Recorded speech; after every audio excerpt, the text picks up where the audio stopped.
Here are 10 general tips to help you strum and sing at the same time. As I mentioned, these can get a little more advanced, okay? Some of these are concepts that you might want to come back to once you're done the course. But depending on your level, you might be able to apply a few of these right from the start. So bear with me. Here we go. Start with easy songs. Start with things that are at your level. You're in the right place for that, okay? The first songs will be very, very easy in terms of that strum and sing coordination, and we'll develop it step by step. If you want to skip ahead, that's totally fine. Practice the chords alone at first and focus on the hard transitions. So if you have trouble switching to a G chord or maybe a B flat chord or E minor, whatever it is, practice the transition there. So C to G many times, slowly. Isolate the hard chord transitions and repeat them slowly. Listen to the song. Even if it's an easy children's song, sometimes it can help to listen to it, to then note the tempo, the speed, the instrumentation. Is there guitar or ukulele in it? Can you hear a strumming pattern? The timing of the lyrics. When the chords change, can you hear when they switch chords?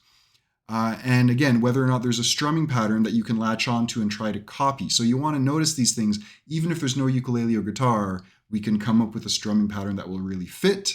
And that is, again, something a little more advanced to do, to kind of hear a song and figure out a strumming pattern that works. But as you go through all these exercises, you should get better at that.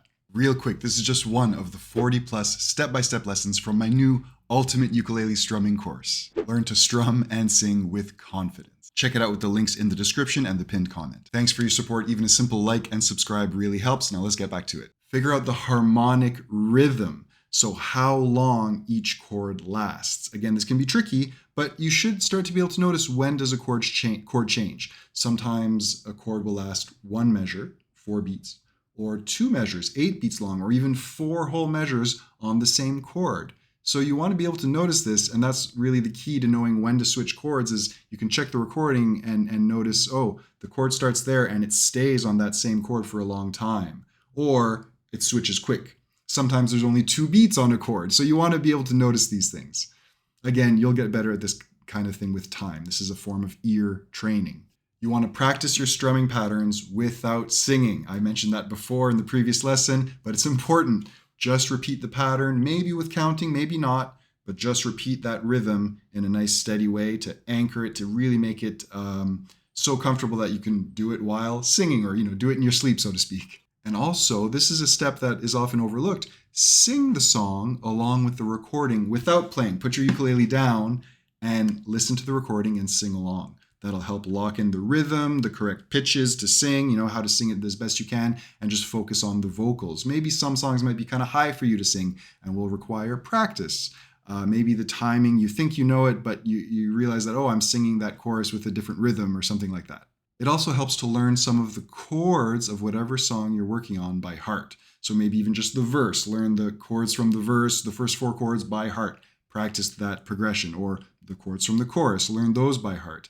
And this can help you then strum and sing because you have one less thing to worry about, to think of, oh, what chord is next? You're going to that F chord, and that'll help make it all a little smoother. So learn parts of the chords by heart. Also, you can simplify the strumming pattern. So start with only 1 strum or 4 strums per chord. Often those will work really well, and that's a nice way to start practicing strumming and singing. With my students, I'll often tell them to do 1 strum per chord, kind of at a regular beat, and sing along to that. That's like the best way to start. You want to practice counting and strumming exercises. Now you may ask, well, what do you mean? What counting and strumming exercises?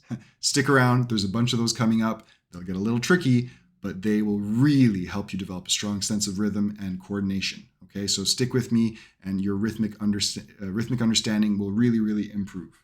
And lastly, again, this is a little more advanced. You'll get better at this with time, but you want to listen to the recording and analyze the timing of the lyrics in relation to the chords. That's what we need to know, is like, oh, do I strum and then sing the syllable? Or does the word happen before the first chord? Or is it between an up and a down? These little details that at one point you can start to notice. Most importantly is, okay, do I play the chord first or do I sing first? Try to listen to the songs you're working on and notice that. It'll start to jump out at you more and more. Okay, so that was 10 general tips to help you strum and sing at the same time. Again, you'll want to come back to some of these. If you can just pick one or two to consider in your practice and apply now, that's a really great start.